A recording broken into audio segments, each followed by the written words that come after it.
তাহলে সেফালোস্পোরিনের মেকানিজম জানার পরে আমাদেরকে সেফালোস্পোরিন সম্পর্কে গুরুত্বপূর্ণ যে কথাগুলো জানতে হবে সেটা হচ্ছে সেফালোস্পোরিনের স্পেকট্রাম অফ অ্যাক্টিভিটি। এটা খুবই গুরুত্বপূর্ণ। এটা যদি আমরা জানতে পারি আমাদের অনেকগুলো কিন্তু সমস্যার সমাধান এখানেই হয়ে যাবে। আমরা তোমাদেরকে ইতিমধ্যেই বলছি যে সেফালোস্পোরিনের কি আছে, সেফালোস্পোরিনের 5টা জেনারেশন আছে। এখন আমরা 5টা জেনারেশন এর স্পেকট্রাম অফ অ্যাক্টিভিটি সম্পর্কে জানব।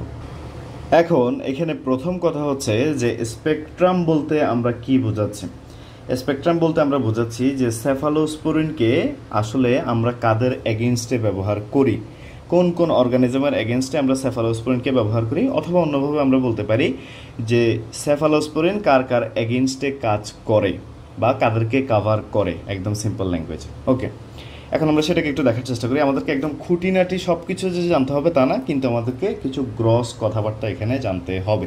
আচ্ছা, তো আমরা সেটা জানার জন্য প্রথমে শুরু করি হচ্ছে ফার্স্ট জেনারেশনকে দিয়ে। দেখো, ফার্স্ট জেনারেশন বেশিরভাগ কভার করবে হচ্ছে গ্রাম পজিটিভ অর্গানিজমকে।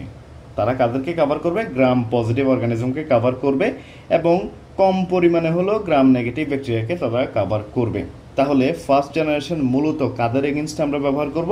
আমরা গ্রাম পজিটিভ অর্গানিজমের এগেনস্টে আমরা আমাদের যে ফার্স্ট জেনারেশন সেফালোস্পোরিন আছে সেগুলোকে ব্যবহার করব। সেকেন্ড জেনারেশনের স্পেশালিটিটা কোথায়? দেখো, সেকেন্ড জেনারেশন আমাদের গ্রাম পজিটিভ এবং গ্রাম নেগেটিভ উভয় ধরনের ব্যাকটেরিয়াকেই কভার করে, কিন্তু তারা মূলত যেটার এগেনস্টে কাজ করে সেটা হচ্ছে তারা অ্যানারোবিক কাভারেজটা আমাদেরকে দেয়। তাহলে আমাদের যদি অ্যানারোবিক কাভারেজের প্রয়োজন হয় তাহলে সেটা আমাদেরকে কে দিবে? সেকেন্ড জেনারেশন সেফালোস্পোরিন দিবে। আচ্ছা, থার্ড জেনারেশন সেফালোস্পোরিন, দেখো এখানে বলা হচ্ছে যে তারা গ্রাম পজিটিভ এবং অ্যানারোবের এগেনস্টে কাজ করে, বাট তাদের মেজর অ্যাক্টিভিটি হচ্ছে গ্রাম নেগেটিভ ব্যাকটেরিয়ার এগেনস্টে। তাহলে গ্রাম নেগেটিভ ব্যাকটেরিয়ার এগেনস্টে আমরা এই থার্ড জেনারেশন সেফালোস্পোরিনগুলোকে ব্যবহার করি। বাট এখানে আরেকটা ইম্পর্টেন্ট পয়েন্ট হচ্ছে এরা অ্যানারোবকেও কভার করে। আচ্ছা, তাহলে এই পয়েন্টও আমরা কিন্তু মাথায় রাখলাম। এর পরবর্তীতে দেখো, ফোর্থ জেনারেশন সেফালোস্পোরিনের বেলায় এরা গ্রাম পজিটিভকে কভার করে, এটা তো অবশ্যই। এরপরে তারা বেসিকলি যেটার এগেনস্টে কাজ করে সেটা হচ্ছে তারা গ্রাম নেগেটিভ এর এগেনস্টে কাজ করে। তাহলে এখন দেখো, থার্ড জেনারেশন আমরা বলতেছি গ্রাম নেগেটিভের এগেনস্টে কাজ করে, ফোর্থ জেনারেশনের বেলায় এসেও আমরা বলতেছি যে এরা গ্রাম নেগেটিভের এগেনস্টে কাজ করে। বাট ফোর্থ জেনারেশন সেফালোস্পোরিনকে আমরা কখন ব্যবহার করি? রেজিস্ট্যান্ট কেসগুলোতে আমরা ফোর্থ জেনারেশন সেফালোস্পোরিনকে ব্যবহার করি। এগুলো রিজার্ভ ড্রাগ, এগুলো আমরা সবসময় ব্যবহার করি না। রেজিস্ট্যান্ট কেসে আমরা এই ফোর্থ জেনারেশন সেফালোস্পোরিনকে ব্যবহার করি। আচ্ছা, এর পরবর্তীতে fifth generation cephalosporin. Fifth generation cephalosporin এর গুরুত্বপূর্ণ বৈশিষ্ট্য কি? গুরুত্বপূর্ণ বৈশিষ্ট্য হচ্ছে এরা এমআরএসএ এর এগেনস্টে কাজ করতে পারে। তাহলে এদের অ্যান্টি এমআরএসএ প্রপার্টি আছে। এমআরএসএ মানে কি? আমরা ইতিমধ্যেই পূর্বের লেকচার থেকে জানি যে মেথিসিলিন রেজিস্ট্যান্ট স্টেফ অরিয়াসকে বলা হয়ে থাকে এমআরএসএ। এই এমআরএসএর এগেনস্টে আমাদের ফিফথ জেনারেশন সেফালোস্পোরিন কাজ করে।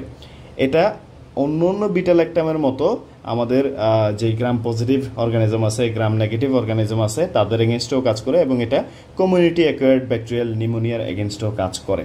কিন্তু দেখো, আমি যেই জিনিসগুলোকে হাইলাইট করছি সেগুলো এখানে সবচাইতে গুরুত্বপূর্ণ। আমি যদি আবারও একটু হাইলাইট করে দিই, first generation cephalosporin mainly gram positive অর্গানিজমের এগেনস্টে কাজ করে, সেকেন্ড জেনারেশন অ্যানারোব এর এগেনস্টে কাজ করে, থার্ড জেনারেশন গ্রাম নেগেটিভের এগেনস্টে কাজ করে, fourth generation gram negative resistant যে কেসগুলো আছে সেগুলোর এগেনস্টে কাজ করে, এবং ফিফথ জেনারেশনের গুরুত্বপূর্ণ প্রপার্টি হচ্ছে এদের অ্যান্টি এমআরএসএ প্রপার্টি আছে।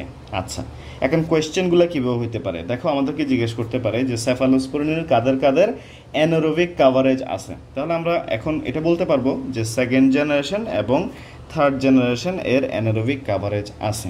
আচ্ছা, তাহলে এভাবেই আমাদের কাছে কোয়েশ্চেনগুলো হইতে পারে এই স্পেকট্রাম অফ অ্যাক্টিভিটি থেকে। এটা আমাদের জন্য খুবই গুরুত্বপূর্ণ।